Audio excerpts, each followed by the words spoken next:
que estão chegando sobre a estratégia nacional de combate à epidemia de influenza A H1N1. As perguntas estão divididas em 5 eixos. Um eixo sobre planos, o planejamento para a epidemia, um eixo de capacitação de quadros e recursos humanos para a epidemia, um outro eixo é de serviços de saúde, e o último eixo são perguntas gerais sobre cuidado pessoal com relação ao contágio. Dentro de cada um desses eixos foram encaixadas as perguntas que já foram remetidas. Nós enviaremos, e à medida que forem chegando novas perguntas, encaixaremos nestes eixos. Pela variedade das 5 variantes de perguntas, nós trouxemos 3 divisões, 3 secretarias diferentes do Ministério da Saúde para conversar conosco. Veio o doutor Eduardo age pela Secretaria de Vigilância em Saúde, que lida com todo o eixo de planejamento e prevenção à epidemia. A Secretaria de Gestão do Trabalho em Saúde, que lida com toda a forma de capacitação de recursos humanos do Sistema Único de Saúde para o combate à epidemia. E a Secretaria de Assistência à Saúde, que lida com toda a rede de assistência e prestação de serviços de saúde, recuperação, na verdade, do quadro sanitário, que manda um técnico. Então, nós temos 3 técnicos do Ministério, um para cada um dos eixos.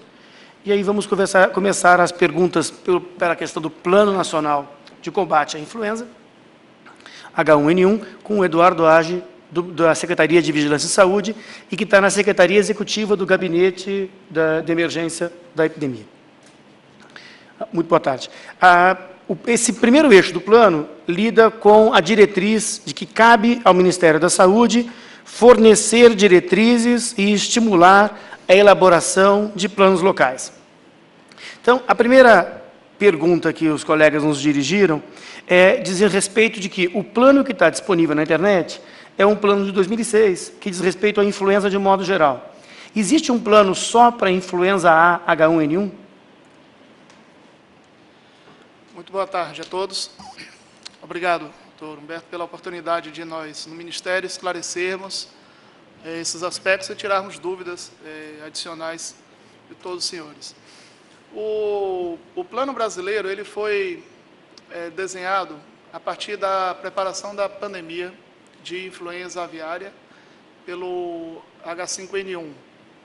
Em 2005 foi a primeira versão desse plano, ele foi realizado outras atualizações, já temos pronta a 4ª versão, mas na página ainda está disponível a 3ª versão, já que quando já estava pronta essa 4ª versão, no meio da pandemia, nós achamos melhor, então, algumas questões no enfrentamento dessa pandemia já vão servir de modificação da última versão. E ele foi adaptado integralmente nos principais aspectos para a presente pandemia. Tem muitas diferenças entre a gripe aviária e essa gripe. Por exemplo, a gripe aviária, ela ainda que não seja constituída uma pandemia hoje, mas os casos que têm ocorrido, principalmente no Sudeste Asiático, aproximadamente metade dos casos morrem, mas ainda há um vínculo muito grande em termos da infecção das aves para as pessoas, enquanto que essa não, essa transmissão é pessoa a pessoa mesmo, mas, por outro lado, a letalidade, o percentual de pessoas que adoecem e morrem é muito mais baixo, se assemelha muito ao da gripe comum, a gente vai falar isso mais adiante. Essa adaptação que foi feita, ela gerou a elaboração de protocolos. Todos os protocolos, eles estão disponíveis na nossa página, na página do Ministério da Saúde e na área da Secretaria de Vigilância em Saúde, e tem protocolos para manejo clínico, envolve diagnóstico laboratorial, diagnóstico clínico, tratamento, internação dos pacientes, bem como medidas para aglomerações, eventos em que tem aglomerações de pessoas, ambientes confinados, investigação de surto e outras situações relacionadas a essa pandemia. Os estados, entrando sobre os planos locais. Dos planos locais, estados e municípios também desenvolveram planos locais para a pandemia, para a eventual pandemia da influenza aviária, mais especificamente secretarias estaduais, todas as secretarias estaduais tinham também planos, e secretarias municipais de capitais. Alguns municípios de maior porte também, e a partir da coordenação da Secretaria Estadual de Saúde, desenvolveu seus próprios planos. Todos os estados e municípios, e aí não somente da Secretaria municipais das capitais e das secretarias estaduais, estão utilizando hoje a padronização do protocolo do Ministério da Saúde.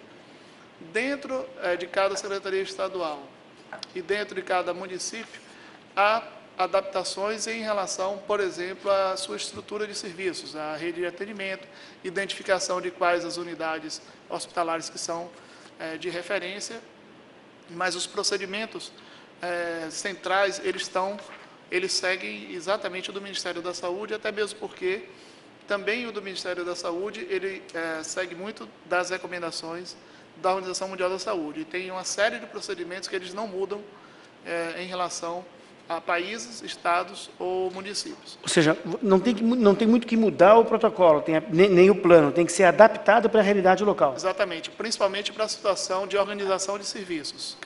A forma que no estado e no município os serviços estão organizados, seja para assistência, para vigilância ou para laboratório. Em algumas situações especiais de maior magnitude e maior risco, como por exemplo nos estados do sul, dado a proximidade com aqueles países que têm maior transmissão e pela maior intensidade e rigorosidade do inverno, tem também algumas medidas adicionais, mas todas elas que são colocadas além do plano nacional do Ministério da Saúde. E todas elas, frequentemente eu visito as páginas das secretarias estaduais, estão nas páginas das respectivas secretarias estaduais. Dos municípios da capitais, a grande maioria utilizam exatamente o plano do Ministério da Saúde, com pequenas adaptações. Tá, mas os números, essa é a pergunta, os planos precisam ser readaptados conforme evolui ou progride ou estaciona a epidemia. Tem acontecido essa adaptação dos planos? Tem. A partir também primeiro do cenário internacional e também do cenário nacional, o Ministério da Saúde fez diferentes adaptações e adequações para a então situação.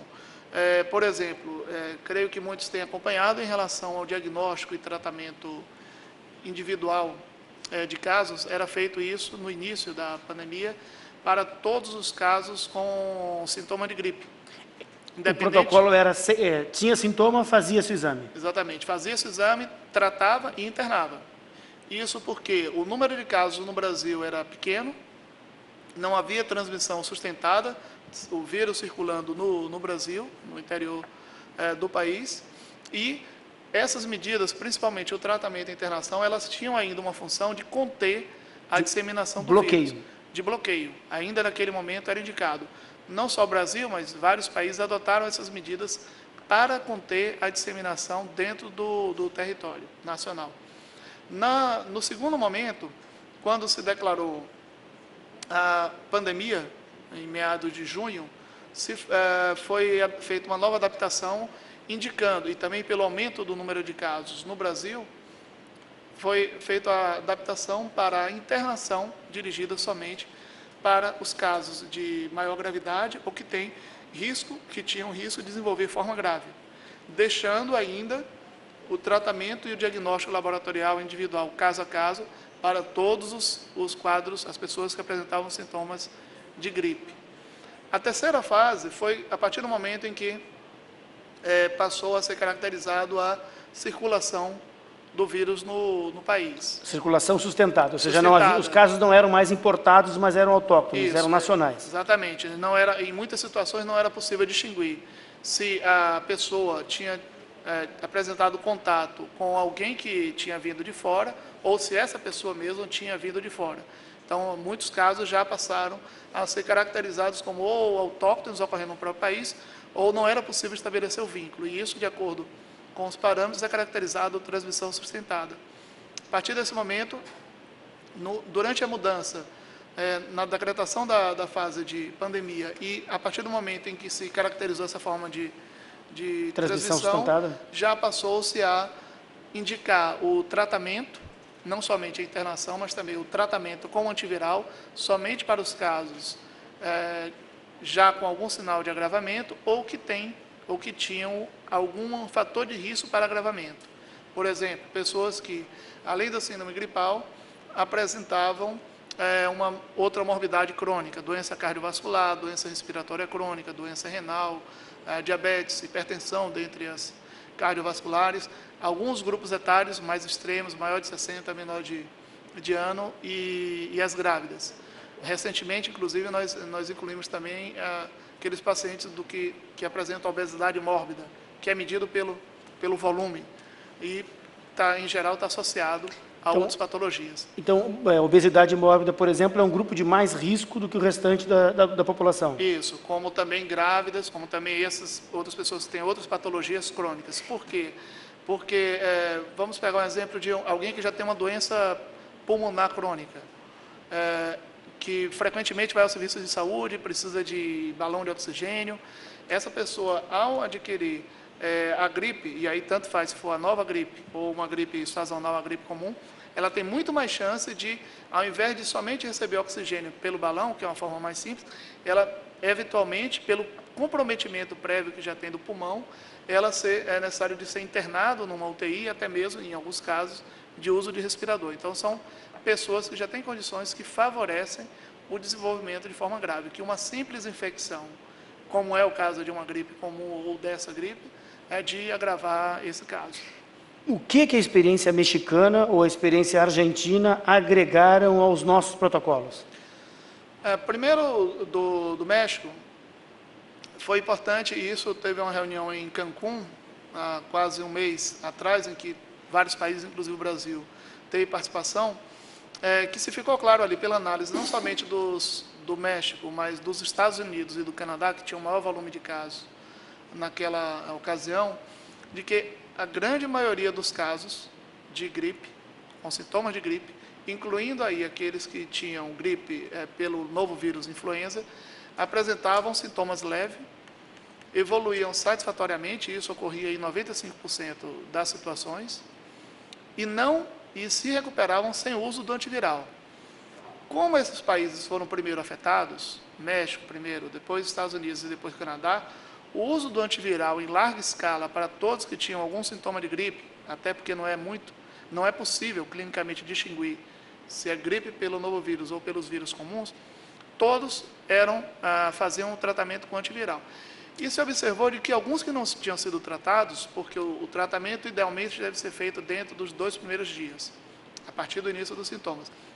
Se observou que a maior parte recuperava sem uso do antiviral, muito menos sem internar ou outras medidas, que efetivamente é o que ocorre com a gripe comum. Com qualquer gripe. Qualquer gripe. Então se observou que ela se assemelha muito da gripe comum, inclusive na gravidade e principalmente na letalidade, ou seja, a probabilidade de vir a óbito. Essa foi a primeira lição desse momento. Letalidade é a quantidade de pessoas que contraem a doença e morrem. E morrem, exatamente. E a morbidade é a quantidade de pessoas da população que tem a doença.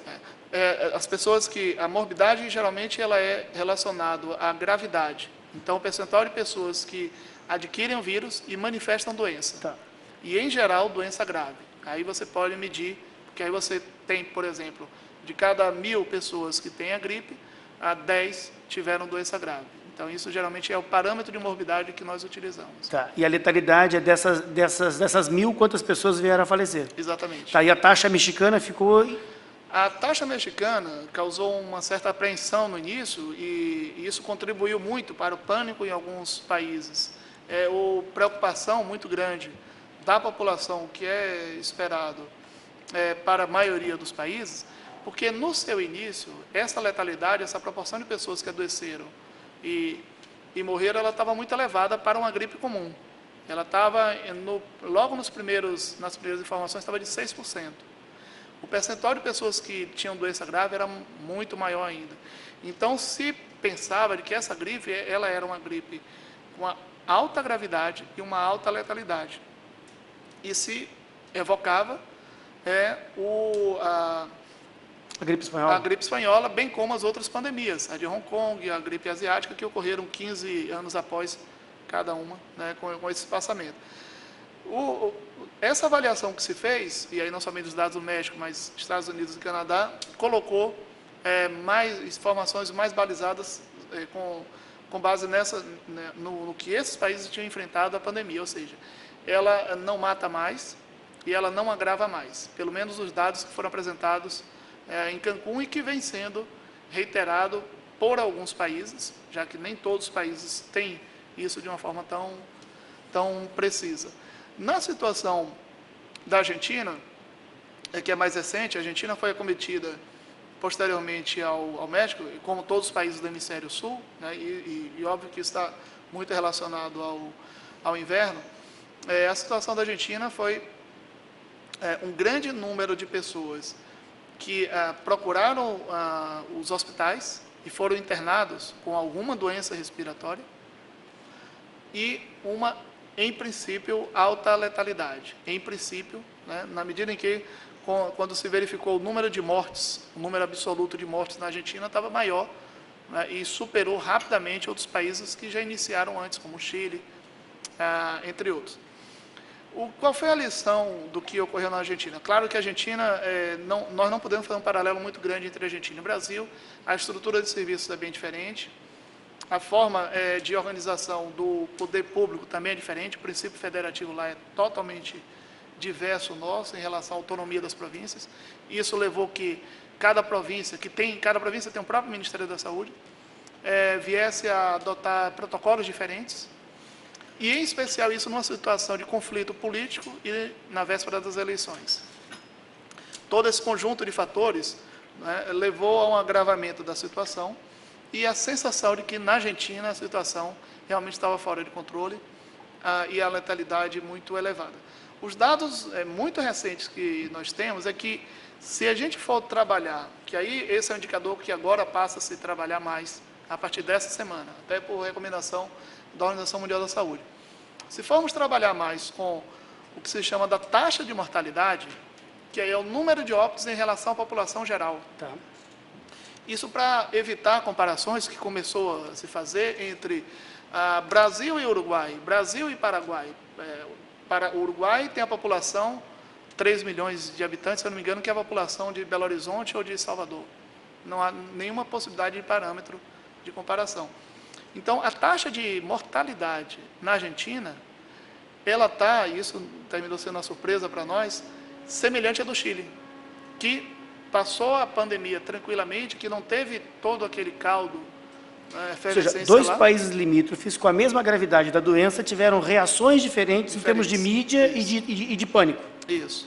E essas lições, elas vêm sendo, né, aprendidas por todos os países e por nós aqui no Brasil. Inclusive, semana passada eu estive na reunião na Argentina com todos os países, do ponto de vista de que é fundamental não só ter o plano, todos os países tinham plano, México, Canadá, Estados Unidos, Chile, Argentina, Brasil, mas organizar a assistência e adaptar as medidas de saúde de acordo com a evolução da pandemia.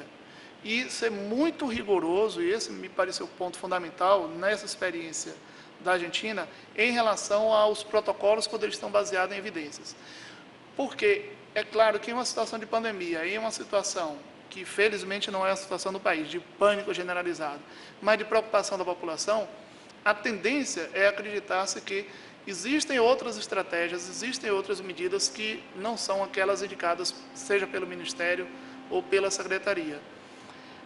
E aí isso diz respeito à perda de credibilidade, de que não é nenhum juízo de valor meu, mas é relatado pelas próprias autoridades argentinas, que ocorreu um pouco na Argentina. Então, ter tudo bem estabelecido em protocolo e cumprir isso rigorosamente agora, ter flexibilidade para ir adaptando de acordo com a evolução da pandemia é fundamental, e essa é uma das grandes experiências, talvez negativa, mas felizmente esse país já vem melhorando muito nesse sentido, a experiência da Argentina. Com relação a inverno, verão e Argentina, há a possibilidade do vírus estar latente no hemisfério norte por conta do verão e ele voltar no inverno mais forte?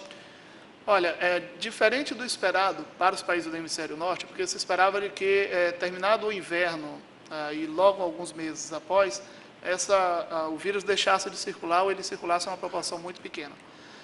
Paradoxalmente, isso não aconteceu. Diminuiu em todos os países do hemisfério norte, mas não diminuiu na intensidade esperada. Estados Unidos, somente nas 2 últimas semanas, começou a apresentar uma redução importante. Canadá já não refere tanta redução assim. Reino Unido também, ainda tem número importante de casos lá. Mesmo que houvesse uma diminuição e não uma total ausência de circulação, mas uma circulação muito reduzida, em geral, esses vírus eles permanecem e eles retornam no próximo inverno para qualquer hemisfério. Tá, e a administração maciça de medicamento antiviral não pode estimular uma mutação do vírus e vir uma nova onda mais severa? Sim, a administração maciça, mesmo que seja somente para os casos de gripe, independente se é gripe grave ou não, ou tem fator de risco ou não, tem duas questões aí. Uma é que ela não se tornou eficaz, não se mostrou eficaz.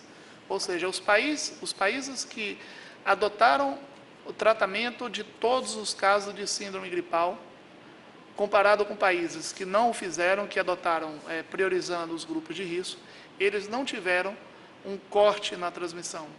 Vamos pegar o exemplo dos Estados Unidos, que eu acabei de citar, e isso é um ponto interessante. Os Estados Unidos, o Centro de Controle de Doenças dos Estados Unidos, que é o órgão federal responsável pelo manejo da situação, você lê hoje no protocolo, o tratamento e diagnóstico para os casos graves e aqueles que têm fator de risco, igual que tem aqui. Mas cada estado adota de uma forma diferente.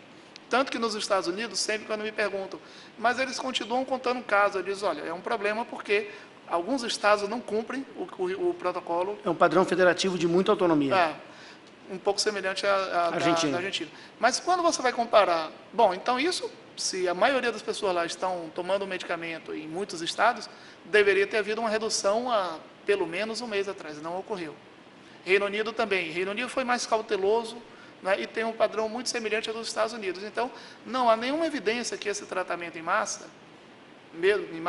corrigindo, para todos os casos. Para 100% dos casos. 100% dos casos ele teve uma maior eficácia, seja no corte da transmissão, seja até para reduzir a ocorrência de formas graves. E mais ainda, na letalidade também? O risco que se corre em relação, além da questão da resistência, que eu vou falar depois, de se tratar todas as pessoas, é de que mesmo que se tenha medicamento suficiente para todos que venham a adquirir a gripe, isso gera uma desorganização nos serviços e não tem como, e é isso em nenhum país, de separar em uma unidade de saúde as pessoas que têm uma gripe comum daquelas que têm fator de risco para desenvolver forma grave. E por que essa triagem é importante? Para que essas pessoas eu tenha de atender mais rapidamente, interná-los e tratá-los.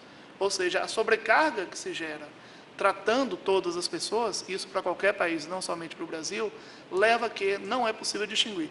E, mais uma vez, essa foi a experiência negativa da Argentina. Até a semana passada, por incrível que pareça, a Argentina estava tratando todos. Todo mundo que tinha sintoma de gripe era tratado como se tivesse H1N1 e recebia, E recebia o oseltamivir. Exato. E aí, obviamente que não foi possível organizar e fazer uma triagem adequada para priorizar os casos graves. E o outro aspecto em relação a esse tratamento em larga escala com o antiviral diz respeito à resistência. Essa semana já foi confirmado o 4º país que evidenciou resistência do vírus ao oseltamivir. Já temos, portanto, Japão, Dinamarca, Hong Kong, região administrativa da China, e agora, essa semana, Canadá, na província de Quebec. Não é ainda generalizado, foi um caso em cada país, mas mostra claramente o que a gente tem dito desde o início. E está baseado, obviamente, em evidência científica. O uso indiscriminado desse medicamento, como qualquer outro medicamento, como antibiótico, pode induzir a resistência. E mais ainda, uma informação que tem sido pouco trabalhado, até mesmo pelos profissionais de saúde. Como a indicação do tratamento é para, independente de qual é o agente que está causando a doença, por exemplo, quando nós atendemos na ponta, identificamos alguém que tem indicação do tratamento, não importa se é pelo H1N1 ou por um vírus sazonal, o vírus de influenza comum, se trata da mesma forma. A única distinção é tratar aqueles que têm maior risco de agravar. Então, como o tratamento é indicado a partir da suspeita de que tenha gripe, Aqueles que não têm a gripe do H1N1, já se tem comprovação, e o CDC dos Estados Unidos tem atualizado isso, o último boletim do dia 17 de julho consta essa informação, para um dos vírus, influenza comum, que circulam naquele país e circulam aqui no Brasil, 99,5% de resistência já. Não é para o novo vírus, mas para o vírus que está. Ou seja, se nós fôssemos adotar tratamento para todos, e o tratamento tem de ser a partir da suspeita, porque não se deve esperar a confirmação, nós estaríamos, por um lado, tratando desnecessariamente algumas pessoas com vírus sazonal que já teriam resistência e não teriam efeito nenhum, e induzindo resistência, ou podendo induzir resistência, para outras pessoas que estejam infectadas com o novo vírus. Tá, compreendo. E ainda, última pergunta com relação a planos e perspectivas. O cenário que a gente tem hoje é um cenário que era previsível, é pior do que o previsto ou melhor do que se imaginava no Brasil? No Brasil, a semelhança do que ocorre no mundo, a partir do momento em que se conheceu mais essa pandemia, e aí, claro, no início da pandemia, como eu falei, os parâmetros eram muito diferentes, se acreditava que ela era mais grave, matava mais e iria se disseminar de uma forma diferente. O que foi possível estabelecer melhor e ter uma clareza, olha, o que é esperado agora, a partir de meados de junho. A partir de meados de junho se estabeleceu mais informações válidas, ou seja, ela tem um curso semelhante à da gripe comum. Então, ela vai sim acometer milhões de pessoas, não somente no Brasil, como no mundo, em todos os países. E aí, cada um começou a fazer as suas estimativas. Então, o Reino Unido fez estimativas que seriam 100 mil pessoas por dia, durante 2 meses. A Argentina, o ministro fez estimativa que seriam 100 mil pessoas durante toda a pandemia. Nós, por prudência, não fizemos essa estimativa, em termos de casos de gripe comum. Primeiro, do ponto de vista de como eu posso fazer essa estimativa, não tem parâmetro bem estabelecido. Alguns profissionais de saúde têm feito estimativa baseado nas pandemias anteriores.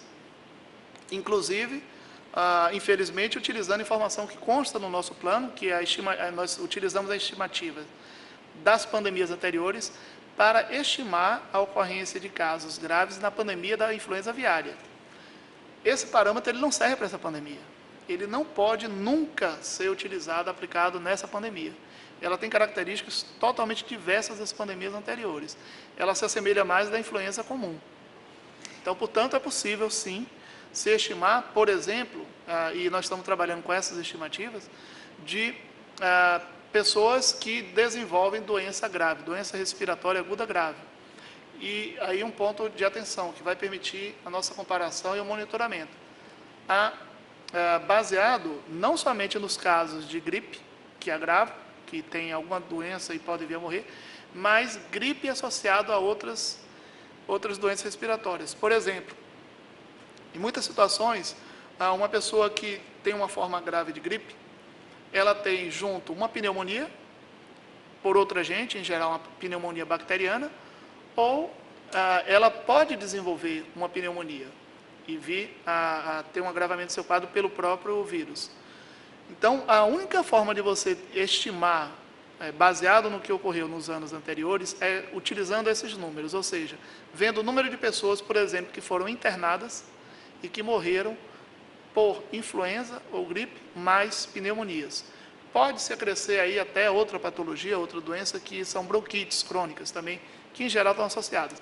Isso permite, por exemplo, estimar de que, baseado nos dados prévios, que em 2007 nós tivemos aproximadamente 77 mil mortes por essas causas, não somente gripe, mais pneumonia. E complicações decorrentes de gripe, isso, no Brasil, nos anos anteriores, girava ao redor de 77 mil óbitos. Se eu agregar aí influenza, porque o número de diagnóstico que é registrado como influenza é muito pequeno. Você tem uma ideia, salvo engano, em 2007 era 190 casos. Só influenza. Perdão, 758 óbitos, isso. O número total de casos, quando a gente acrescenta aí pneumonias e mais bronquite, chega a 77 mil. Pessoas internadas, que aí é um bom parâmetro para a gente ver gravidade, quantos casos graves devem ocorrer. Se a gente considerar pneumonias, bronquites, influenza, chega a 900 mil internações por ano, isso dados de 2008 já. Como a influenza ela tem características, essa nova gripe, com a gripe comum, o parâmetro que agora sim a gente pode calibrar é a partir desses números. A questão é, vai ter uma maior ocorrência de casos graves e uma maior ocorrência de óbitos por essa gripe especificamente? Isso é uma incógnita ainda. Essa é a pergunta. Esse inverno é diferente do... Quem pegava gripe comum pegou H1N1 ou aumentou? H1N1 fez aumentar o universo de gripados no país? Essa pergunta, provavelmente, ela vai estar, em parte, respondida daqui a 2 semanas. 2 semanas. Mas, o que nós já temos de evidências, e aí usando um pouco a experiência da Argentina e do Chile. Na Argentina e no Chile, e alguns outros países também, em relação aos vírus influenza, os vírus que causam gripe, esse novo vírus, ele tende a substituir os outros vírus de influenza. Tá. O H1N1, ele substitui, por exemplo, H3N2 e outros numerozinhos de HN. Essa cepa está levando vantagem sobre outras cepas de vírus. Isso. Porque a população não tem proteção imunitária nenhuma em relação a ela, então pega facilmente também. Então, há uma substituição. Essa substituição parece, e eu digo parece porque ainda não tem estudo bem avaliado, mas considerando os dados dos países que começaram a pandemia antes, como o Chile, por exemplo, e a informação deles, é de que não há um excesso de casos graves e um excesso de óbitos, de mortes, se for comparar com o da gripe comum. Tá. Teriam mortalidades semelhantes. Semelhante. E o mesmo público, a mesma clientela. Exato. Agora, há algumas pequenas distinções aí. Em relação à gripe, os casos leves, nessa nova gripe, ela tem acometido mais pessoas adultos jovens. Enquanto que a gripe comum, nos anos anteriores, ela acometia mais pessoas acima de 60 anos, menores de 5 anos, o que é um padrão diferente. Mas aqui essa lógica faria imaginar que o universo de gripados seria maior esse ano, porque teria entrado uma nova clientela. Mas, por outro lado, como pega adultos jovens, esse grupo, em geral, tem pessoas mais saudáveis. Porque as pessoas acima de 60 anos, muitas delas já têm outras doenças. Então, como a nova gripe, ela tem uma menor capacidade de resposta e aí, consequentemente, teria uma maior chance de adoecer. Isso baseado na gripe comum, como ocorria nos anos anteriores. Então, não é possível hoje, ainda, predizer que vai haver aumento. Aparentemente, tem havido uma substituição. Nós estamos analisando, agora já deve estar na nossa página, o novo boletim, com informações bem detalhadas, em que nós estabelecemos aí algumas comparações entre a nova gripe e a gripe comum, que está circulando hoje também, que esse é um ponto importante. No Brasil, eu falei que nos outros países, 90% era da gripe do novo vírus. No Brasil, as amostras examinadas até agora, 60% são pelo H1N1. Mas 40% ainda são de outros vírus. Ou seja, outros vírus estão circulando aí. Não que seja um mais outro, mas houve uma substituição, mas parcial. E quem tem uma gripe por um pode ter a gripe pelo outro? É muito azar, mas pode. Tá. Gripes sucessivas existem. Isso, porque um vírus não oferece proteção. E quem gera resistência, quem produz resistência a um, não necessariamente tem resistência ao outro. Não. E territorialmente, a dispersão da doença no território nacional não é uniforme? Não, é bem diferente e, em geral, é relacionado ao inverno. O estado do Rio Grande do Sul, por exemplo, é o estado que está sendo com a maior proporção, termos relativos, de casos graves e mortes. Por quê? Primeiro, a proximidade ali na fronteira com a Argentina, principalmente a Argentina, que estava tendo transmissão intensa já há mais de um mês. Segundo, o inverno é muito mais prolongado e rigoroso naquele estado. Então, hoje fez 0 grau. Hoje fez 0 grau. E se a gente observa, e daí a semelhança dessa gripe com a gripe sazonal, se a gente observa nos anos anteriores, em termos relativos, Rio Grande do Sul e outros estados da região sul, mas Rio Grande do Sul principalmente, sempre foi o estado com a maior magnitude, a maior ocorrência em termos relativos de casos graves e mortes, seja por influenza, seja por pneumonias, seja por bronquites, doenças respiratórias. Então, em parte, é esperado de que tenha uma elevação maior nos estados do sul, como está sendo observado, e em especial nesse período de julho. Julho é o mês mais crítico. A gente ainda está na ascendente do número de casos, chegou no pico, já está na descendente. Em que altura que a gente está da curva de projeção de propagação da doença? Ainda não é possível precisar com certeza, mas baseado nas informações dos anos anteriores, para a gripe comum, se ela tiver realmente o mesmo comportamento, julho é o mês mais crítico. Todo mês de julho registramos mais casos graves e mais mortes por influenza e por doenças respiratórias associadas. Certo. E com a melhoria do clima, tende a melhorar a incidência da doença e a redução de casos. Exatamente. Tá. Agora, a pergunta é, qual o impacto, essa projeção de casos do inverno tem um reflexo na preparação da rede assistencial? Que é, como que se prepara, que mudanças têm que ser feitas na rede assistencial para dar a resposta adequada aos casos emergentes? Maurício, quer complementar? Tá, isso. Boa tarde, Maurício Viana, sou assessor do gabinete da Secretaria de Assistência de Atenção à Saúde e estou cuidando especificamente da gripe. O que nós fizemos em relação à preparação para a pandemia foi constituir uma rede de hospitais de referência que objetivaram estabelecer uma estratégia de contenção e tratamento do vírus e que está servindo, evidentemente, expandida até hoje, né? Para vocês terem uma ideia, nós temos, ao todo, perto de 1.978 leitos de UTI para os casos complicados que demandam assistência ventilatória, apenas na rede de referência, que totalizam 68 hospitais no país. Evidentemente que essa rede de referência ela tem sido expandida tanto no Rio Grande do Sul quanto em São Paulo, né, e a gente está incorporando esses dados. E a principal preocupação é exatamente preparar os serviços de clínica médica e de doenças infecciosas e parasitárias para acolher esses doentes, né?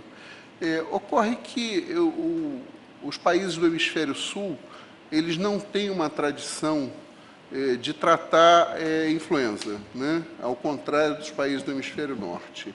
A influenza é algo levado muito mais a sério no hemisfério norte, sobretudo pela gravidade e seriedade dos casos em face tanto do envelhecimento da população, quanto do rigor do clima, né? Isso explica porque para o brasileiro comum não há muita diferença entre gripe e resfriado. E para um americano isso é muito evidente. O brasileiro não diferencia isso e, habitualmente, o que se recomenda no Brasil é de que se repose e que a gripe vai passar, né? O americano ele tem uma tradição, daí a explicação, por exemplo, da resistência do Zatamivir, do H1N1 sazonal, porque lá eles tratam, né? E sempre tratam, né? E sempre medicam, e por conta disso a gente tem esse nível de resistência, que não é resultado do uso da droga aqui no hemisfério sul, né? E isso é tão mais verdade que eu trouxe aqui os nossos dados estatísticos relativos ao diagnóstico específico de influenza, né, que é um diagnóstico que não costuma ser dado, né? Por quê? Porque a tradição brasileira, ela medica, ou ela diagnostica a causa principal, o evento principal, e no caso, o evento principal geralmente é uma pneumonia bacteriana, como complicação decorrente ou eventualmente uma descompensação cardíaca, enfim, todas as patologias decorrentes de um estado gripal. E, por conta disso, é que a gente não tem uma estimativa segura, né? Nós temos uma estimativa segura, sim, das pneumonias em geral, né? Mas das pneumonias por influenza não temos. No entanto, apesar da gente saber que existe uma notificação, não vou dizer inadequada, mas uma notificação que é própria da nossa cultura médica aqui, nós tivemos, para todas as influenzas em 2004, 68.621 casos, né? E dessas 68.000, em 2004, 800 casos foram atendidos em CTI, né? Perdão, estou lendo errado a tabela.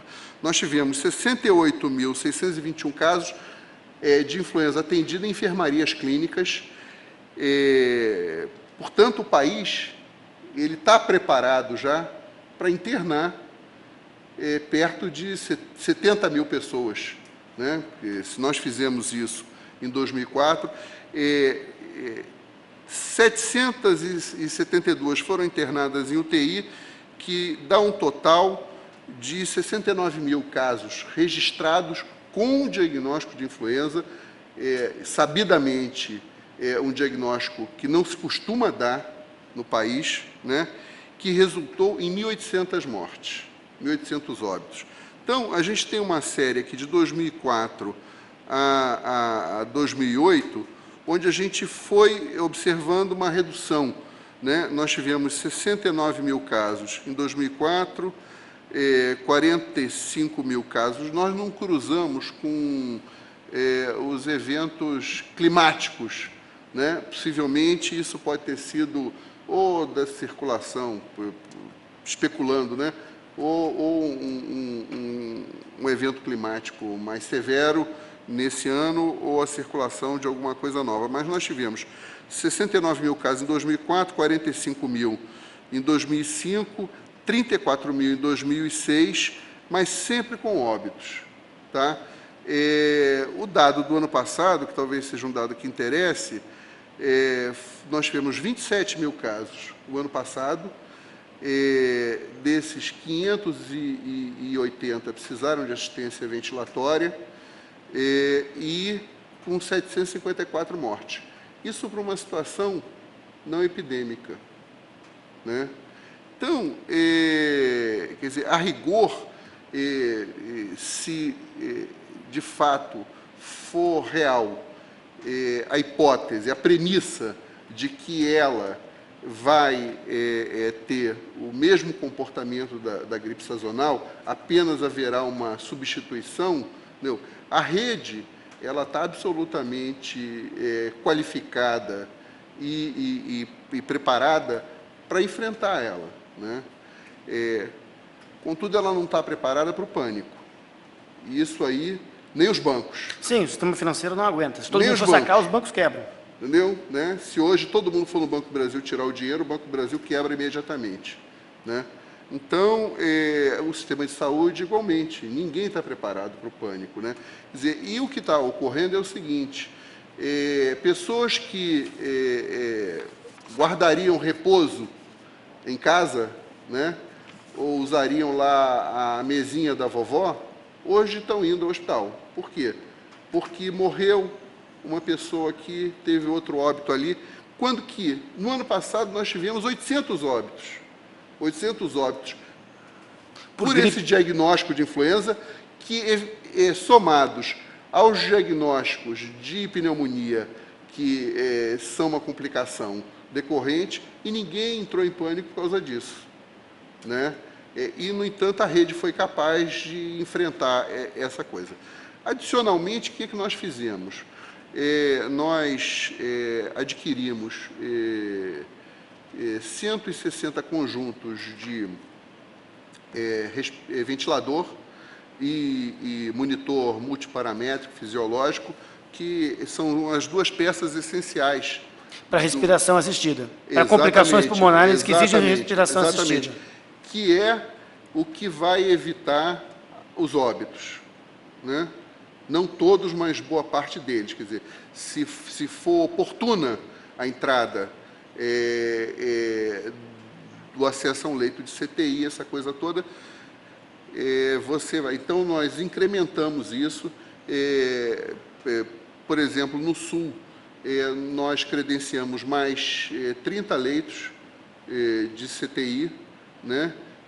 E aportamos um recurso extra de 2 milhões de reais para eventuais outras despesas, né? Recurso extra.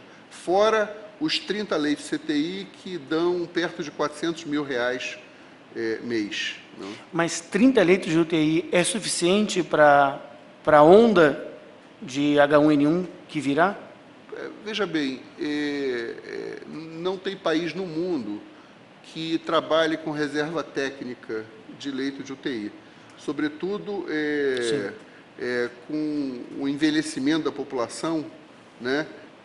O velho, o idoso, ele acaba demandando esse recurso e, eventualmente, até um recurso mal utilizado, porque muitas vezes se presta para estender uma sobrevida sem esperança, né? Então, a realidade que nós temos é que nós não temos uma reserva técnica, nós, assim como nenhum país do mundo, contudo, a gente está aportando, né? A gente aportamos mais 160, aportamos mais 30 ao Rio Grande do Sul, e a gente está, nós da SAIS, estamos monitorando em tempo real, né? Montamos um sistema onde nós estamos colhendo diariamente quantas pessoas estão internadas em UTI por síndrome respiratória aguda grave, não por H1N1, síndrome respiratória aguda grave de qualquer natureza, né? E a gente está acompanhando isso. E não tem tido, por exemplo, no Sul, não tem tido uma taxa de ocupação desses leitos de UTI, a maior do que há habitualmente para essa época do ano. Entendeu? Então, os casos graves, a rede assistencial está dando conta. O problema talvez esteja na triagem do pânico. Exatamente, exatamente. Esse está sendo o nosso grande desafio, como dar conta disso, né? E a resposta que a gente tem para isso, e é uma resposta que já está sendo construída há algum tempo, é utilizar a nossa rede básica e, sobretudo, o Programa de Saúde da Família, né? Com agentes comunitários de saúde. Concluímos um protocolo para cuidados na rede básica. Concluímos esse protocolo também que vai se aplicar aos agentes comunitários de saúde, de sorte que a população confie na capacidade de resposta desses profissionais e dessa rede, né? E para isso eu trouxe aqui alguns valores. Nós temos hoje 5.208 municípios com programa de saúde da família, né? Implantados, nós temos 29 mil equipes, né? Que cobrem uma população de 94 milhões de pessoas, que corresponde a 49% da população brasileira. E como é um sistema de grande capilaridade, né, a gente acredita que, uma vez acionado esse recurso de maneira mais vigorosa, a gente consiga conter esse afluxo aos serviços de saúde, né, que eventualmente faz com que nós percamos os casos graves. Você imagina uma emergência, eu já fui desde plantonista de emergência até diretor de unidade, entendeu? Numa emergência onde você tem um afluxo monumental, um tsunami de pacientes, né? Isso desorienta completamente as equipes, estafa as equipes, né? E aí a capacidade de discriminar fica muito prejudicada. Então, o nosso maior desafio hoje é poder efetivamente construir um sistema de triagem baseado na referência pelas unidades básicas, onde chegue ao hospital, aquele hospital de maior complexidade, efetivamente os casos que vão precisar de um olhar mais atento e de um cuidado mais intensivo, entendeu? E coisa que se perde no pânico. A capacidade de discriminar, né, ela fica completamente perdida na multidão. A administração do oseltamivir. O meu colega pergunta sobre a questão das 48 horas, a complicação e se é tempestiva a administração do medicamento, ou seja, se o protocolo não faz com que o medicamento só seja dado depois que já é tarde demais. A questão das 48 horas para a administração do medicamento. Esse período é o período ótimo para o efeito do medicamento. Ainda que após as 48 horas, ele pode ter uma eficácia, mas começa a reduzir. Isso é variável de paciente. Porque a complicação respiratória não começa depois das 48 horas? A indicação do uso do oseltamivir é não somente para aqueles que têm algum sinal de agravamento, e esse sinal de agravamento ele começa desde a dificuldade respiratória, então não é um caso mais avançado. Ele tem, a indicação é para a febre, tosse, e começa a sentir a falta de ar. Como também para pessoas que têm algum fator de risco, independente de das ter 48 algum sinal, horas. Exatamente, e independente de ter algum sinal de agravamento. Então, por exemplo, uma grávida, se ela apresenta um sintoma de gripe, por ser grávida, tem indicação de fazer o tratamento, o mesmo... Sem precisar esperar 48 horas. Sem esperar as 48 horas. E nessa espera também está incluído, não há necessidade de esperar o resultado do laboratório, que em geral não chega antes das 48 horas, para iniciar o tratamento. Daí que a indicação do tratamento é para a partir da suspeita, seja H1N1 ou outro, então tendo uma síndrome de uma gripe, se trata se está ou com algum sinal de agravamento a partir do primeiro sinal, que é, em geral, a falta de ar, ou já tem algum fator de risco que aumenta a probabilidade de que essa pessoa tenha uma doença grave. Tá. Então, e a questão do laboratório? É estratégico ou não é estratégico termos mais laboratórios para o diagnóstico do H1N1? Adianta, melhora o quadro de saúde de um estado colocar um laboratório ali? Até um certo ponto.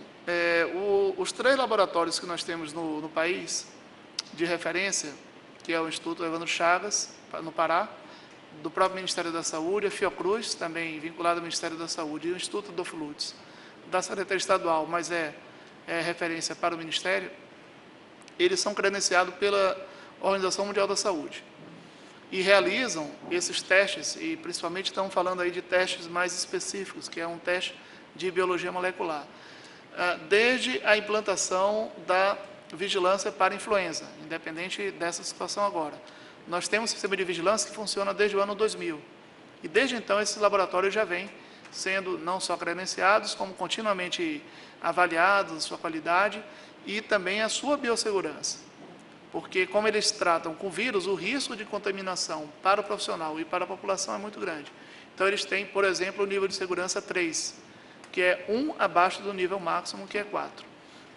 A descentralização para esse tipo de exame, de uma forma generalizada ou mais intensa, tem alguns riscos. Primeiro, no meio de uma epidemia, iniciar um procedimento que é relativamente complexo e tem risco para a saúde da população também, sem um devido cuidado, o dano pode ser pior do que o efeito possivelmente positivo, em termos de ampliar essa capacidade de resolução.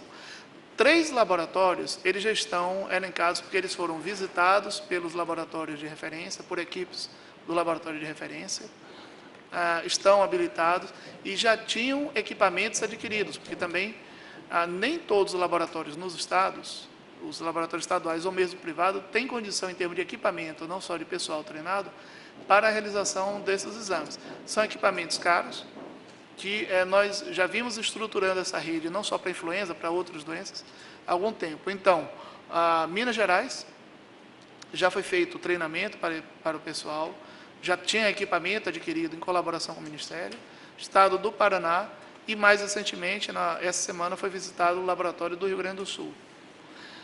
Ainda não é possível, a previsão, por exemplo, do Minas Gerais e Paraná já iniciar agora, até o final desse mês.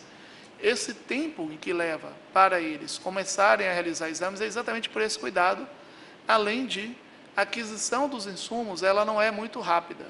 Não somente pelos processos administrativos, isso porque nesses estados se tomou toda a agilidade necessária, mas a disponibilidade de insumos, principalmente do kit, não se compra um kit em menos de 15 dias, mesmo você podendo comprar, dependendo do valor, sem precisar de fazer a licitação. São valores que não chegam a 8 mil, é possível fazer a aquisição. Mas o tempo, Não tem oferta no mercado internacional de kits.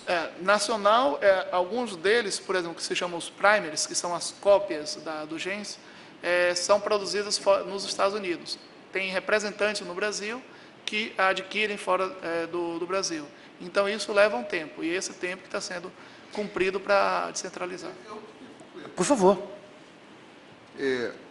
Eu acho que é importante que fique claro que o tratamento independe do Isso, diagnóstico. minha pergunta ia ser essa. Entendeu? Ela independe absolutamente do diagnóstico, diagnóstico laboratorial, depende sim do diagnóstico clínico. Entendeu? Né? E é uma decisão do médico. Né?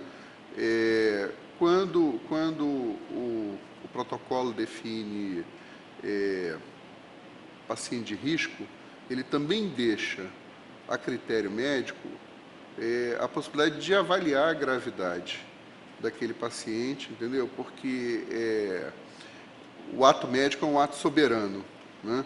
E não há guideline nem protocolo nenhum no mundo que vá impor a sua vontade ao que o médico está sentindo. A gente pode recomendar, segundo a melhor evidência científica disponível, segundo a conduta que... Contudo, o médico ele tem uma soberania em relação àquele ato dele, aquela relação que ele estabelece com o paciente, e, nesse sentido, ele não precisa aguardar nenhum resultado laboratorial, até porque todas as formas de influenza elas respondem a mesma terapia. A mesma terapia, entendeu? Seja terapia medicamentosa, seja uma terapia higiênico-dietética, de apoio, entendeu? Né? O laboratório servia muito mais na fase da vigilância do que na fase do tratamento. E vai continuar servindo nesse sentido, para a gente monitorar o comportamento e saber se esse vírus está associado se ele está associado a manifestações mais graves, mais complexas, quer dizer, ao fim desse processo, né, a gente vai poder dizer, olha, esse vírus ele tem um comportamento, de fato, se cumpriu, né, a hipótese de que ele teria o mesmo comportamento. Ou não. Para um doente, é indiferente se tem ou não tem o laboratório. Mas para o enfrentamento da epidemia no país, aí sim se precisa de um laboratório, mas não um por cidade, não um por estado. Essa é a ideia. Exatamente. Não há nenhuma necessidade da realização de exames laboratoriais em todos os pacientes. mesmo que isso fosse possível, nenhum país do mundo tem condição de, em todo caso de síndrome gripal, dado que essa gripe e a outra ela se assemelham, fazer diagnóstico. E isso segue, inclusive, a recomendação da Organização Mundial da Saúde. Na semana passada, a Organização Mundial da Saúde divulgou para todos os países, isso está na página, de que não há necessidade do diagnóstico laboratorial para todos os casos de síndrome gripal, mesmo suspeitos desse novo vírus.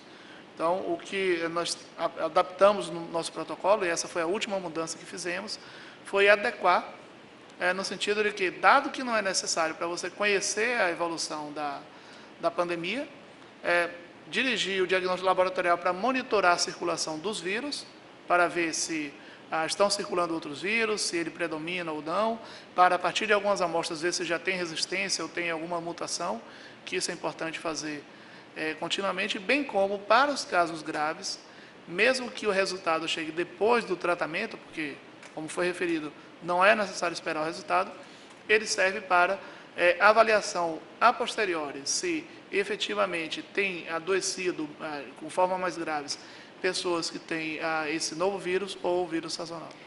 Esse tipo de protocolo brasileiro é compatível, é o que a OMS recomenda? Ou a gente está contrariando a OMS? Não, plenamente. Nós temos, todas as recomendações da OMS estão sendo cumpridas pelo Ministério da Saúde. E nós temos ainda incluído algumas recomendações adicionais, como é esperado, para cada país, de acordo com a sua situação epidemiológica e com a sua capacidade. Tá. E o fato de o tratamento só chegar em situações de irreversibilidade de quadro, isso existe? É mais difícil. O tratamento específico, como ele deveria chegar até 48 horas, tem um tempo de retardamento, seja para a manifestação dos sintomas, ou seja para a procura dos serviços. Em algumas situações, a pessoa, quando procura a unidade de serviço, a unidade de saúde já está fora do período do tratamento, por uma série de questões. Por exemplo, por se tratar de uma gripe comum, mesmo que tenha algum sinal de agravamento ou tenha algum fator de risco, isso pode passar despercebido pela pessoa. Daí, a importância de dirigir todo o foco da atenção para aqueles que têm fator de risco e algum sinal de agravamento. E essa diminuição da procura desenfreada ao serviço de saúde por parte das pessoas que têm uma gripe comum é fundamental para que o serviço de saúde, em especial os hospitais, eles estejam reservados para atendimento dos casos com algum sinal de agravamento ou com algum risco de agravamento. Tá. O sinal de agravamento, principalmente, é a insuficiência respiratória. A falta de ar, não necessariamente a insuficiência respiratória. Tá. A insuficiência já é um passo mais adiante. É uma gripe comum onde a pessoa sente dificuldade de respirar. Inicia a dificuldade. Isso é o que tem que procurar. Febre alta. Febre alta, tosse. Febre alta constante já nos primeiros dias. Tá. E os grupos de risco, obesos, mulheres grávidas? A obesidade, por si só, ainda não está caracterizada como fator de risco. Não tem ainda estudo publicado. Alguns países não têm ainda avaliado continuamente os seus dados para precisar se realmente é um fator de risco ou não. No Brasil, nós estamos fazendo essa análise também, junto com a Argentina e Chile, mas obesidade mórbida, sim, que aí é um tipo mais específico de obesidade e está associado a outras doenças crônicas. Sobretudo porque o obeso grave, ele tem uma dificuldade ventilatória já habitual, entendeu? Muitos deles precisam de dispositivos para poder ventilar durante a noite, para não terem apneia do sono, entendeu? Então, qualquer pneumonia de qualquer natureza no obeso, ela vai ter um manejo muito mais complicado do que numa pessoa que não seja... Entendo. E a questão de isolamento de pessoas com gripe H1N1, dessa influenza, faz sentido? Atualmente, no início da pandemia, com um pequeno número de casos, e quando as medidas de contenção da disseminação do vírus, elas tinham maior efeito e eram indicadas, se indicava o isolamento para todos os casos que eram internados, isolamento hospitalar. Posteriormente, a partir do momento em que se indicou para os casos leves, que é 95% dos casos ou mais são casos leves, o tratamento domiciliar, então se indicou o isolamento no domicílio, isolamento respiratório. Mais recentemente, essa conduta é para as pessoas que não têm uma doença grave, que a grande maioria com uma gripe comum, elas, na medida do possível, elas ou permaneçam em casa, ou evitem frequentar locais com grande aglomeração e locais com pouca circulação. Sempre, nesses casos, a partir do critério médico. Então, pela avaliação médica, se avalia a indicação do isolamento domiciliar. O efeito aí, em termos de evitar a disseminação, ele perde mais o sentido, é mais... O tratamento ambulatorial, o tratamento em enfermaria não significaria enfermaria de isolamento mais. Não há mais sentido para isso. No ambiente hospitalar ainda sim, mas aí por uma preocupação especial. Não contaminar os outros pacientes do hospital. Não só os pacientes, porque aí pode estar no mesmo hospital, não necessariamente na mesma enfermaria, mas no mesmo hospital, pacientes com alguma doença grave têm maior risco de desenvolver a influenza grave, como também os profissionais de saúde, que aí sim faz mais sentido poupar em termos de serem infectados, porque diminui o número de profissionais para atender os pacientes. Dentro do ambiente hospitalar, sim. E a solução para isso é a solução do isolamento por corte, né? Quer dizer, você não precisa ter um isolamento ventilatório, você não precisa ter um isolamento, mas você mantém no mesmo ambiente, né, todas as pessoas com a mesma patologia. Agora, eu queria fazer um pequeno comentário que talvez as pessoas não conheçam um pouco da lógica da própria medicina, entendeu? Né? Esse vírus, por ser um vírus novo, né, uma cepa nova, nós ainda conhecemos pouco, estamos aprendendo com ele, né? Então, tem quadro que cursa sem febre e complica, quadro que cursa com febre e não complica, entendeu? Quer dizer, infelizmente, só no fim do episódio, onde nós vamos coletar todas as informações, porque tem sido muito frequente, por exemplo, alguns colegas médicos irem para a imprensa dizer o seguinte: não, porque eu acho isso ou aquilo, porque na minha experiência... O problema é que, na minha experiência, ele tem a experiência daquele pequeno grupo de pacientes que ele atendeu, e que muito provavelmente corresponde a uma amostra do todo, mas a gente só vai saber se aquilo é representativo do comportamento mediano, né? Porque é evidente que nenhuma doença ela cursa absolutamente idêntica em todos os indivíduos, né? Há uma variação importante, mas a medicina trabalha com média. Então, ao fim disso, a gente vai ter como um retrato, né, dessa média. Febre alta, resistente, falta de ar, possivelmente pode significar um fator indicativo de complicação futura, associada a outros eventos e outras variáveis. Mas agora a gente, por enquanto, está apreciando isso, né? Tá, com base nas informações que a gente tem do passado, entendeu? Né? Tá. Então, ao ver do Ministério, a rede assistencial que existe dá conta de 70 mil casos, que foi o pico de 2004 de ocorrência de influenza. Exatamente, exatamente. E para H1N1 a gente ainda está longe desse quadro de 70 mil pacientes. Pois é, 70 mil pacientes, exatamente, é isso. E aí não precisaria de plano se mudar a oferta de leitos na rede. Já se fez um preparo para leitos de UTI.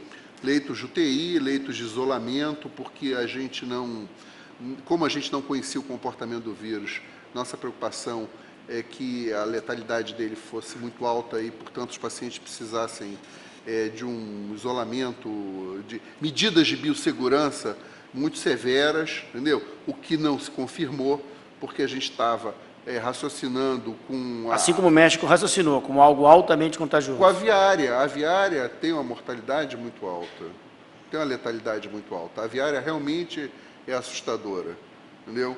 E essa gripe não, né? Essa gripe, é como eu te disse, morreram ano passado com o diagnóstico de influenza, que é um diagnóstico subnotificado, quase 800 pessoas. Morreram em 2004, 1.800. Certo. Com relação à logística da distribuição do medicamento, como tá montada essa logística e o acesso a ele na rede pública, na rede privada de saúde e em farmácias? O Ministério adquiriu, já na preparação do plano para a pandemia de influenza aviária, 9 milhões de tratamentos, né? Creio que todos saibam, em forma de pó, que aí ele tem uma durabilidade maior do que na forma de preparado final. Você fala tratamento, não doses. Tratamentos. Dá, por exemplo, para adulto, cada adulto toma 10 comprimidos durante 5 dias. Então, essa quantidade dá para 9 milhões. Esse medicamento que está estocado, ele vem sendo gradativamente, e além de uma compra adicional que fizemos esse ano, com medicamentos já prontos, né, que aí permite a distribuição mais rápida, além da realização de encapsulamento do que está em pó, isso vem sendo distribuído desde o início da pandemia para todos os estados. Essa distribuição, ela se dá, a gente pode dizer, online, né, tem um sistema que o estado solicita por meio eletrônico, no mesmo dia isso é liberado. O único tempo de demora é só tempo de voo, é o tempo em que se chegou a autorização também por meio eletrônico no almoxarifado e se embarca no avião. Então, às vezes, demora um dia, porque não tem voo naquele mesmo dia. E esse envio é de acordo... Mas o envio é para repor o estoque que já está no estado. Que já está no estado. Nenhum paciente tem que esperar um dia para o remédio sair de uma central. Não. Desde o início, logo quando começaram os primeiros casos, a gente mandou para a maioria dos estados 20 tratamentos adultos e mais uma quantidade de crianças. Isso, a maioria dos estados não tinha nenhum caso suspeito ainda. Só para ficar lá aguardando, os maiores estados receberam 100 tratamentos. À medida que vai utilizando, eles vão solicitando, e como eu falei, como isso é muito rápido, a gente encaminha. Além disso, nós vamos também já previamente identificando algumas situações, não só a partir da demanda do Estado, mas situações que nós mesmos colocando, olha, é melhor você já ter um estoque maior aí no Estado e encaminhamos. A distribuição do Ministério é para a Secretaria Estadual.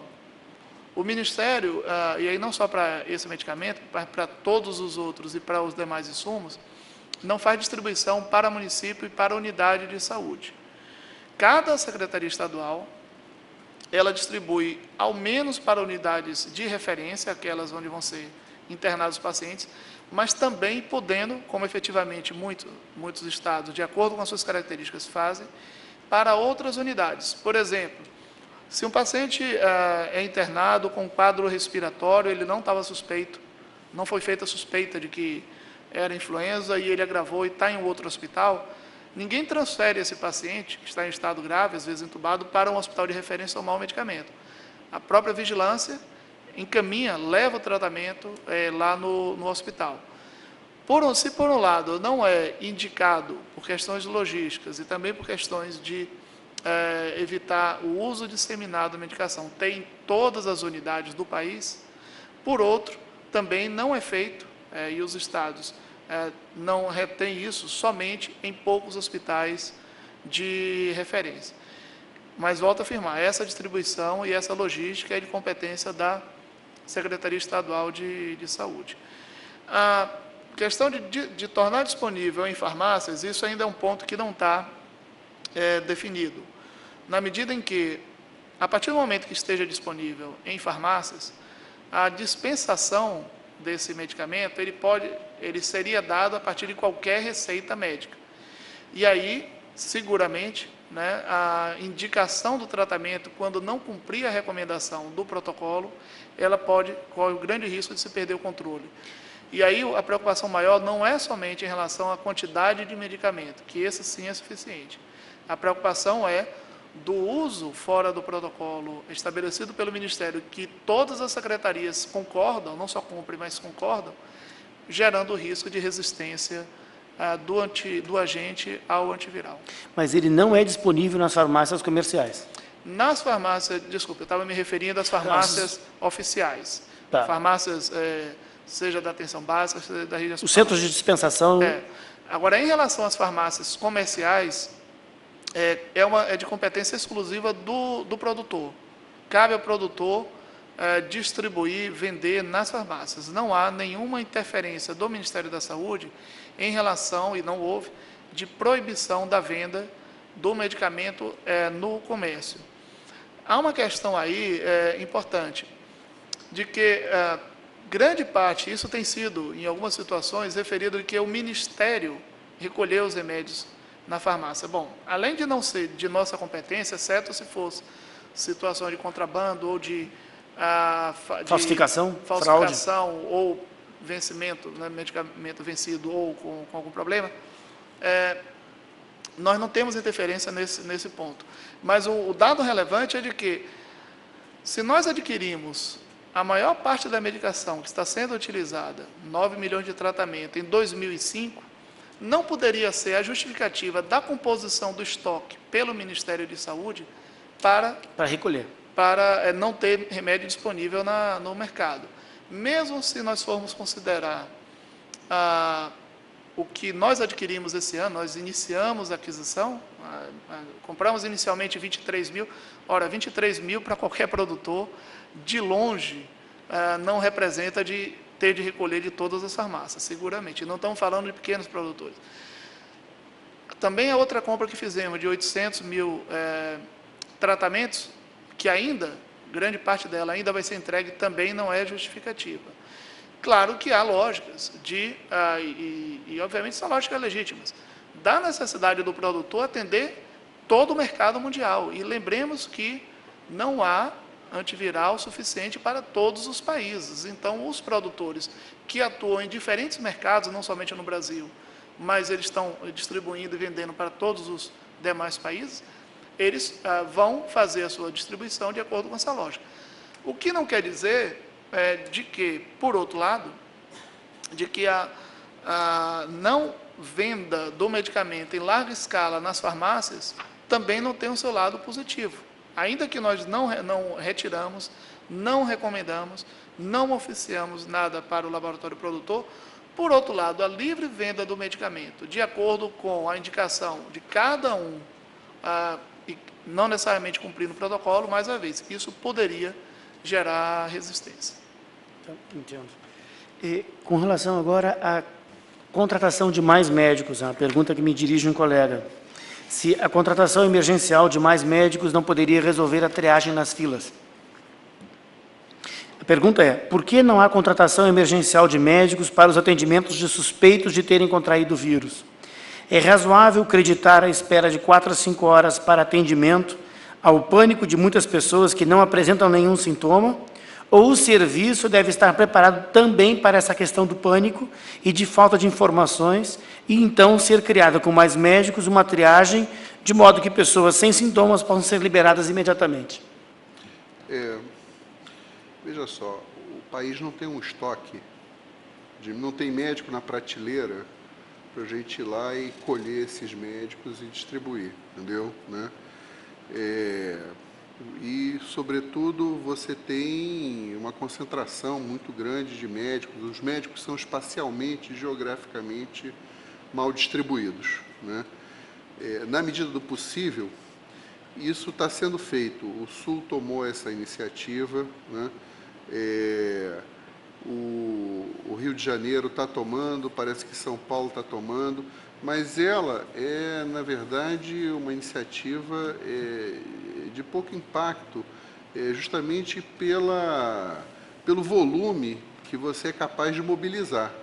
Você não é capaz de mobilizar um efetivo que, se a tua demanda ela aumentou 300%, você não aumenta o teu efetivo médico em 300%, você não consegue isso, né?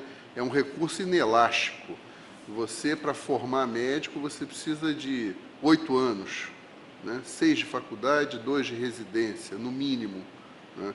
Então, eu tenho a impressão, o que a gente está trabalhando, com base nessas e outras experiências, é no sentido de tentar montar um plano de catástrofe no Ministério da Saúde, sobretudo na área assistencial, entendeu?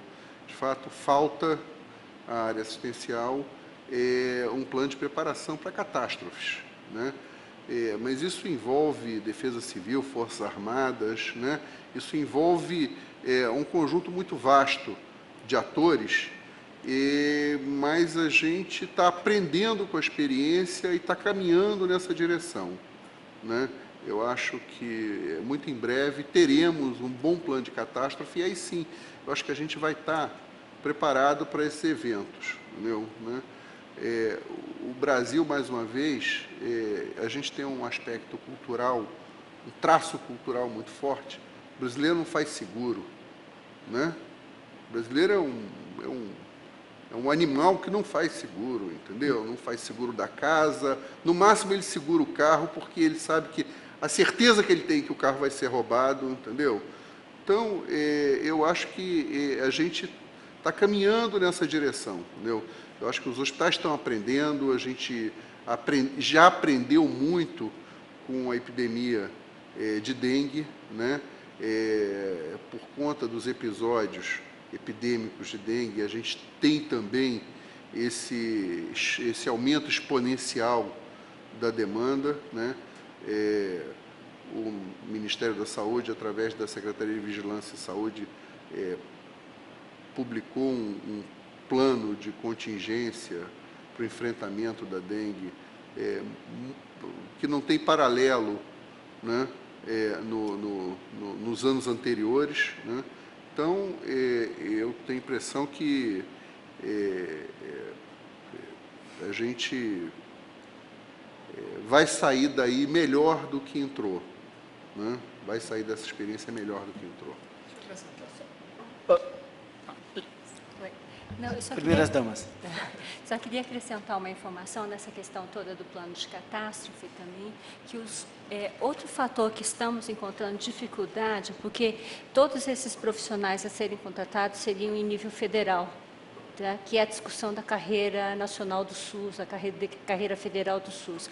E isso envolve, além de tudo, o Ministério do Planejamento também, porque envolve um aumento orçamentário para a área da saúde. Não, e limite da lei de responsabilidade fiscal na hora de contratação de pessoal. Isso, tá? Então, vamos dizer, não só o Ministério da Defesa, mas também acrescentar que existem outros fatores, tá? Para essa questão do plano de catástrofe. No plano de catástrofe, as Forças Armadas podem fazer a convocação de todos os médicos reservistas como convocados para virem trabalhar. Tá. Plano de catástrofe é uma coisa muito mais séria do que a gente tem agora. Então, isso eu queria destacar. Não é a situação dessa pandemia, e não somente no Brasil, mas em outros países. O que ocorreu em algumas situações, no México, em especial nos primeiros meses, no primeiro mês, e na Argentina, até uma semana após a eleição, foram muito mais outros fatores que levaram àquela situação extremamente crítica. E para ambos os países, e no nosso caso também, isso vem sendo trabalhado nessa mesma direção, o mais importante é a organização do atendimento. Agora, já foi testada a vigilância, agora a gente vai testar a rede assistencial. Isso. E a resolutividade da rede. Exato. Então, mais efetivo do que dispor de um maior número de profissionais é você reorganizar esse atendimento. Então, a partir do momento em que o Ministério e as secretarias vêm trabalhando isso no dia a dia, coloca de que, primeiro, o protocolo estabelece que se as pessoas que têm uma síndrome gripal, uma gripe sem sinais de agravamento ou fator de risco, vá para a sua unidade de saúde mais próxima. Vá no seu programa de saúde da família, no seu médico de saúde da família, como a gente viu que tem uma cobertura hoje de quase 50% da população. Isso é uma forma de organizar os serviços e somente se dirigirem para os hospitais, que é onde poderia haver esse gargalo e onde hoje, em alguns locais, não são em todos, tem havido uma procura excessiva, você reorganiza isso sem precisar a contratação de pessoal. Os estados que têm a rede mais organizada têm menos problema do que os estados que têm a rede mais desorganizada. Exato, e mais ainda, essa organização ela tem que se dar a partir da ponta, a partir da atenção primária, a partir da unidade básica de saúde. Os estados que têm uma maior estruturação do Programa de Saúde da Família e da atenção básica têm conseguido diminuir essa demanda excessiva nos hospitais de referência. Dado que o protocolo é o mesmo para todo o país, a diferença ela tem se dado em termos dessa reorganização. Como um bom exemplo, e aqui respondendo uma das boas perguntas, Minas Gerais tem uma boa estrutura, tradicionalmente, da rede de serviços na atenção básica. A demanda para a unidade de referência, os hospitais de referência nesse estado, ela está se dando de uma forma muito mais tranquila. Claro que aí a gente tem que levar em conta também diferenças em termos climáticos, né? Não podemos de maneira nenhuma... Mas uma rede capilarizada consegue segurar melhor uma onda de pânico do que uma rede centralizada. Exatamente. E essa é a grande estratégia. Complemento, eu gostaria de dizer o seguinte, quer dizer, na verdade, a experiência do empoderamento, do fortalecimento da rede básica é um fenômeno relativamente recente na história nós temos ainda uma cultura muito hospitalocêntrica, entendeu? A população, o cidadão, quando ele pensa em cuidar de saúde, ele pensa no hospital, né? Ele pensa na grande emergência, e não é à toa, porque é uma porta de entrada mais óbvia, mais fácil, mais imediata, né? Está ali aberta 24 horas por dia. Contudo, eu acho que, na medida em que a gente, o Programa de Saúde da Família, a rede básica, exerçam um protagonismo importante nisso, né?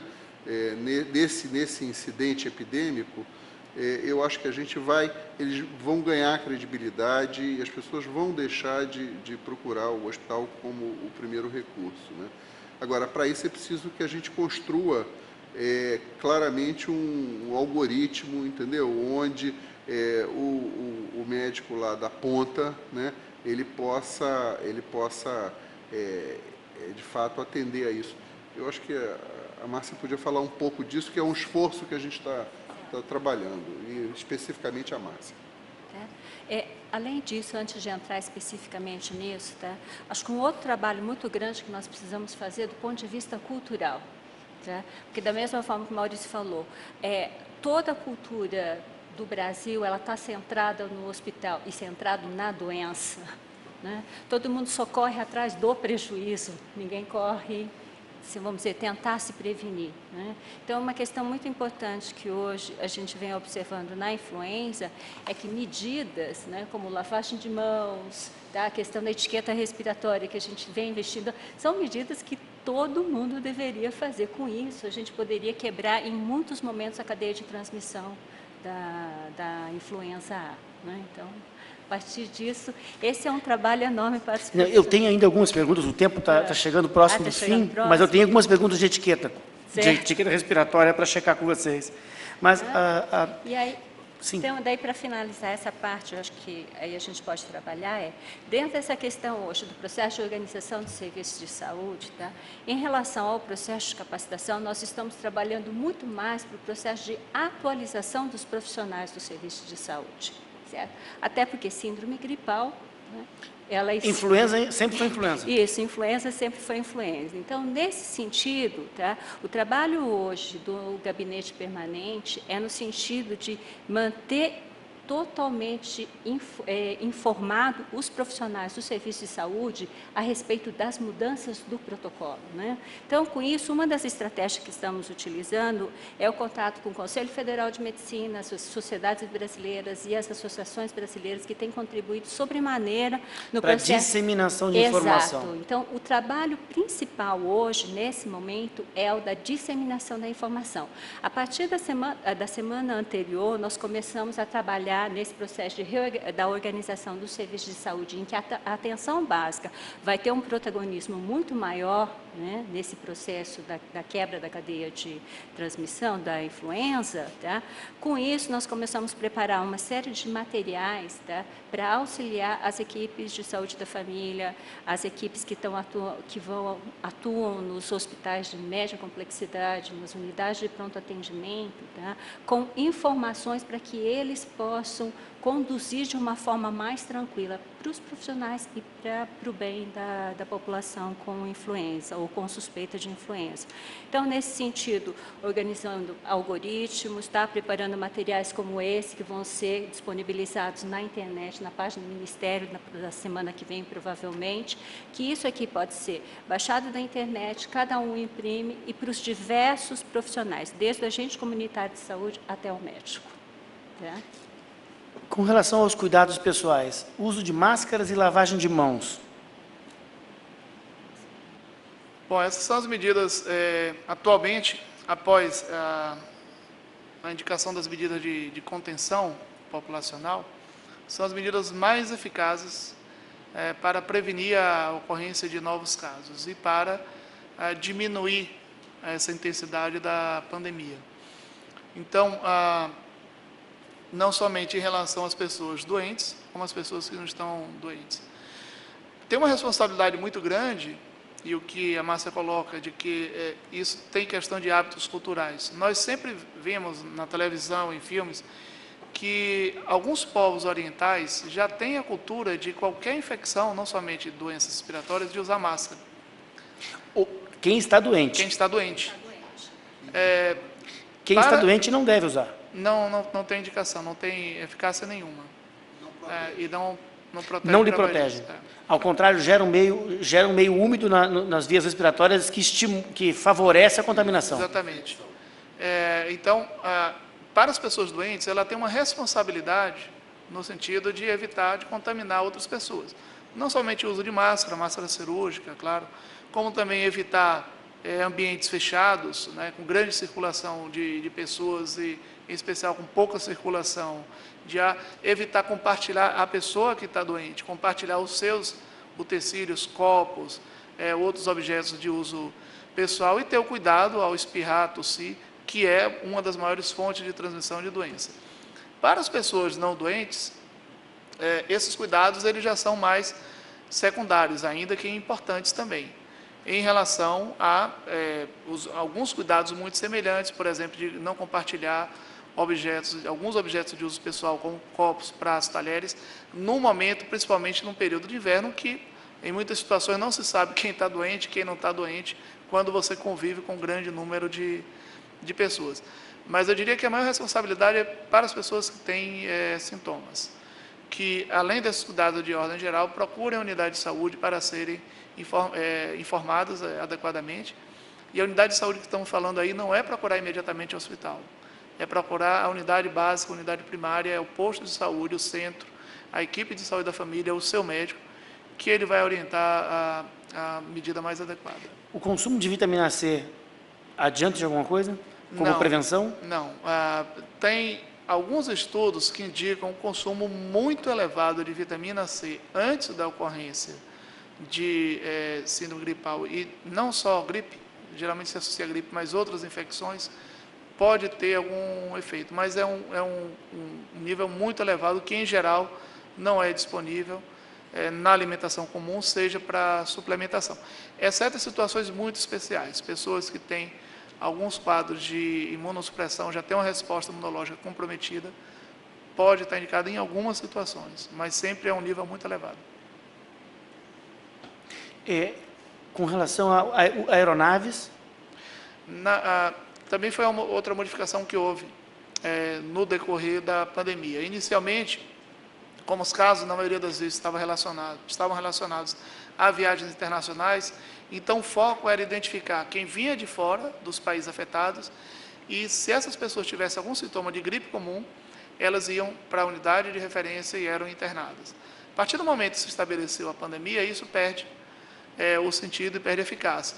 E aí essa porta de entrada, seja navio, avião, meio de transporte terrestres ou as áreas de entrada, fronteiras, aeroportos e portos, são locais mais indicados para a informação, para que aquela pessoa que está entrando no país, ela seja informada, em especial se ela está vindo de área afetada, o que fazer se ela manifesta algum sintoma, para que ela não contribua mais ainda para a disseminação que já existe. Marcelo? As aeronaves, elas estão dotadas de um filtro EPA no seu dispositivo de renovação de ar, de modo que é virtualmente impossível que uma pessoa contamine um avião inteiro, né? Agora, num ambiente onde o vírus está amplamente disseminado, qualquer pessoa que tiver a distância de pelo menos 1 metro de outra, que espirre, que tossa, entendeu? Isso aí é inescapável que ela está exercendo aí um poder de disseminação. Então, você tem transporte público, entendeu? Você tem a possibilidade desses ambientes, né, você contaminar talvez muito mais do que no...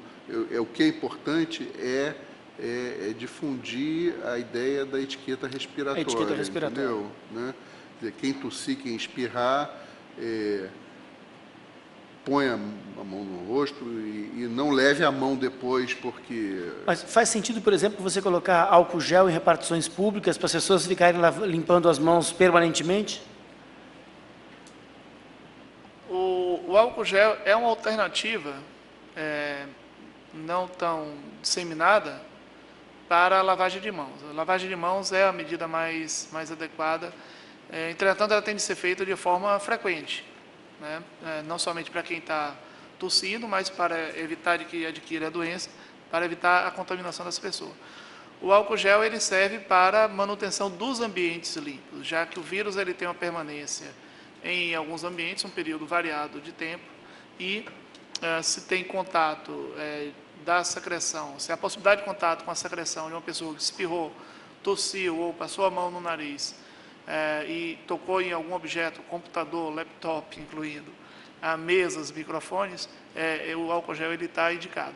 Para lavagem de mãos, para limpeza das mãos, é uma alternativa, mas o mais recomendado é o uso de água e sabão. Água e sabão. Mas claro que em muitas situações a pessoa não pode sair frequentemente, também não é indicado ficar cada hora indo lavar a mão, não é um uso obsessivo disso, então isso tem sim alguma utilidade. Contudo, só completando, contudo tem um estudo famoso de 10 anos atrás, feito por um microbiologista no Rio de Janeiro, por ocasião da iminência da epidemia de cólera. Se eu não me engano, faz mais de 10 anos. A cólera fazem quantos anos? Foi o governo Collor. Cólera 91. Então, pois naquela ocasião, ele pegou e coletou material de maçaneta, de tudo, e ele encontrou, infelizmente, coliforme fecal humano amplamente disseminado, entendeu? Né? Então, na ocasião, ele falava que o brasileiro gosta de tomar banho, mas não lava a mão, entendeu? Então, isso se aplica mais do que nunca agora, entendeu? Né? Porque na medida em que você espirre e o vírus é viável no ambiente, em superfícies inanimadas, quanto tempo? 48 horas, entendeu? Então, isso pode ser uma fonte frequentemente uma fonte de disseminação da gripe sazonal, sim, por exemplo. Né? Mas o canal por onde chega a influenza H1N1 é o mesmo canal por onde chega a outra gripe. E se você não se gripou nos últimos 2 anos, não tende a se gripar neste agora. Você tem hábitos de higiene que já estão lhe protegendo. Ou frequenta ambientes que são higiênicos. Se você não pegou uma gripe no trabalho no passado, não tende a pegar uma gripe este ano. Já é higiênico o local. Você não tem que aumentar o seu nível de higiene se você não teve no passado gripes. A sua profilaxia está adequada. E a última pergunta, há algum caso de uma pessoa sadia, sem nenhum outro problema de saúde, que teve a gripe influenza H1N1 e veio a falecer? Sim. Quando nós dizemos que existem algumas condições que são fatores de risco para doença grave ou óbito, não significa que somente as pessoas que têm essas condições que vão desenvolver doença grave ou óbito.